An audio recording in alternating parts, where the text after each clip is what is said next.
Economic Humanism. Hi, I'm Dave Arnott, the Christian Economist. Well, we live south of Dallas. Southwest Airlines planes that come in from Austin and San Antonio make a turn just south of our house to get themselves out of the DFW landing system and into that for Love Field where they land. We used to have an Australian Shepherd named Sydney. Get it? Sydney, Australian Shepherd? Who happily patrolled our backyard. Every time these planes would go over, she barked at them. Now, if you could be like Dr. Doolittle and talk to Sydney and ask her, why do you bark at these planes? She would tell you, because when I bark, they go away. Now, you figured out pretty quickly. Sydney has mixed correlation with causality. There is a correlation between her barking and the planes going away. None of them have ever landed and eaten her dog food. She has kept them out of her backyard in a correlation. But causally, we all humans know that she's wrong, isn't she? Then why, last week, did the Federal Reserve Bank lower the interest rate 0.5% from 1.5 to 1 to combat coronavirus? It's exactly the same thing. Here's what one of the news outlets writes it this way. While they won't, meaning the reduction in the interest rate, while it won't cure illnesses or get quarantine workers back into factories, spending and stimulus programs would put cash into the hands of households and businesses while health experts try to control the virus. They're admitting it does no good. The Federal Reserve Bank is barking at the economy. It will return, and people will say, see the correlation? But those of us who know economics know there's no causality. The economy is going to come back anyway. Lowering the interest rate doesn't open the supply chain from China to the U.S. You could give companies money at any interest rate. There's not enough money to make people well. There's not enough money. Do you see why this is called economic humanism? Because it seems to me that we're living in an age in which we think that humans can do everything. They cannot. One of the blogs I read most days of the week is by Jim Dennison. I highly recommend it. Jim Dennison, March 12, 2020, he wrote, quote, "When I taught philosophy of religion, we discussed the Western view of history as linear, with progress from the past to the future. By contrast, Eastern view has typically been more cyclical, as seen in reincarnation motifs and seasonally centered worldviews." Now he introduces a third. Back to Dennison again. "Recent generations, however, have adopted a chaotic existentialist philosophy centered on the supremacy of the person. We have moved from the line and the circle to the dot." Thank you, Dr. Dennison. And who is the dot? Humans. We are in an era in which we believe everything can be fixed, that humans are superpowers and can do it all. As Christians, we don't agree with that philosophy. And my point to you today is we're living in an era of economic humanism where we think the economy is a machine that can be controlled by humans. So that's our question today.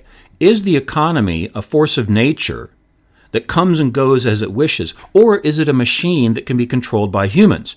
We're not going to end on either end of that segment today, but we're just going to analyze it and make the point and make the conclusion in about 6 or 8 minutes from now that Christians,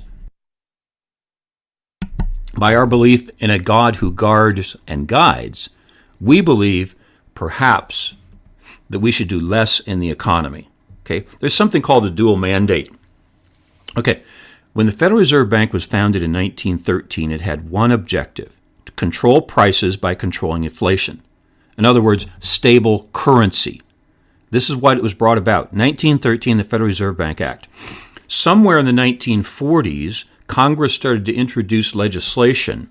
And finally, by 1977, there was something called the Federal Reserve Reform Act of 1977, promoting maximum employment and stable prices, called the dual mandate. Look, this is very hard to do. And old fogies like Milton Friedman and myself think that you can't do both.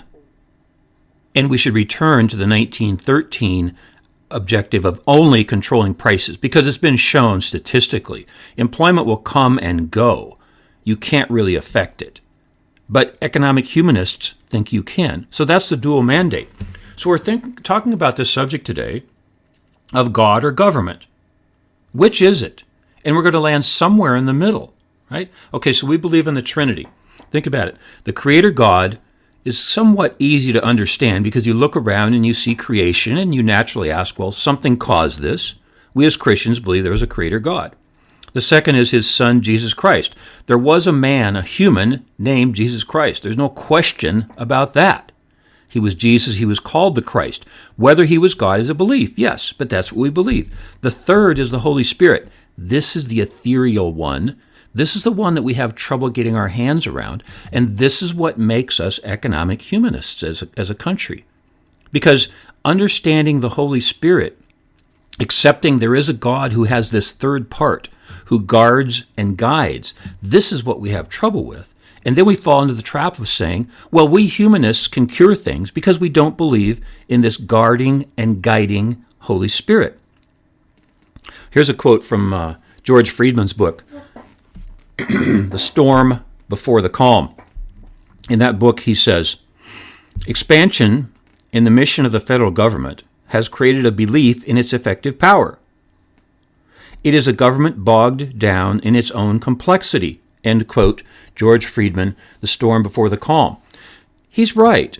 We believe more in government than in God. But as Christians, we should pick a point somewhere in the middle there and say, there's some things that the Federal Reserve Bank can do in monetary policy. There's some things the government can do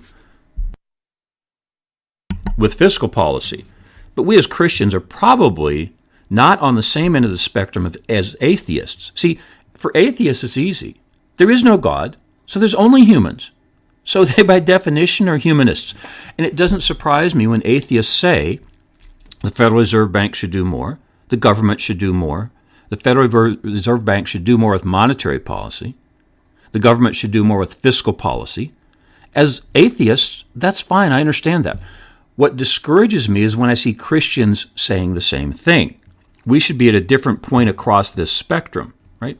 You might want to look back at my podcast number 13 called No Crash Diets. That perhaps should be subtitled, Why Christians Are Conservative. We are conservative because we believe there is a creator God. We also believe there's the Holy Spirit who is a sustaining God, and therefore we should do less. My wife Ginger and I, one of our favorite books is called Red Sea Rules by Robert Morgan. And he puts you at the edge of the Red Sea with the Israelites having just escaped Egypt. And they're in a very difficult situation. And Robert Morgan says, when you're in this difficult situation, here's 10 things you could do. We really like Red Sea Rule number 6, which says, wait. The Egyptians you see today, you will see no more. God will take care of this. Don't do anything. You wait. Then in 7, Red Sea Rule number 7, Robert Morgan says, take the next logical step by faith. I like to think of this in terms of the wait or walk rule. What is it? Should we wait or should we walk?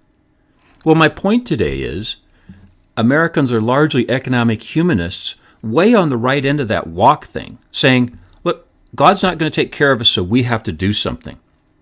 But Robert Morgan explains it in terms of the spectrum across which we as Christians make a decision. So how much should we do? Should we do more? Should we do less? I probably should stay in monetary policy today, but I'll spend just 1 minute on fiscal policy and talking about stimulus. Here's a problem with stimulus spending. It works only in the short term. You can do it only in the long term. President Obama proved this to us. He made the statement early in his administration, we have shovel-ready jobs. 18 months later, he said, we do not have shovel-ready jobs.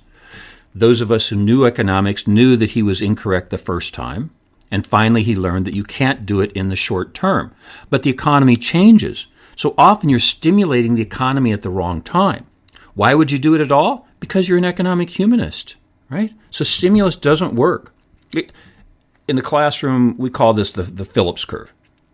This British guy named Phillips said, look, you can trade off. You can have some inflation for reduced unemployment. Well, if that really worked, we would not have had stagflation in the 1970s. So this really should have gone away a long time ago. Let's conclude by thinking about it in these terms. If you watched the movie The Wizard of Oz or read the book. I have a copy of the original book, by the way. I hope you watched to the end and found out there wasn't a wizard. He did not have power. Who has power? Individuals can make and produce goods and distribute them, and that is economics. See? So perhaps the only fiscal policy there should be from the government is to set rules that have production so that people improve their lives. They should do much, much less. What should the Fed do? They've shown us last week that they think they are the wizards. They are not the wizards. The economy, to some extent, not perfectly now, to some extent will run itself. If we are Christians, we should not be humanists. We should believe the economy will take care of itself to some degree. There's a little blue book on my webpage. The book is called Economics in the Christian Worldview. One of the subtitles in that is called Perfection is Not in Our Wheelhouse. We don't live in a perfect world. It is fallen. We can't make it perfect. Should we make it better? Yes, absolutely. But it does not make any assumption that utopian plans will ever work in a fallen world. We should try to make it better, but we should not be economic humanists. Okay, I'm Dave Arnott, the Christian Economist, where our slogan is, fear God, tell the truth, earn a profit. See you next time.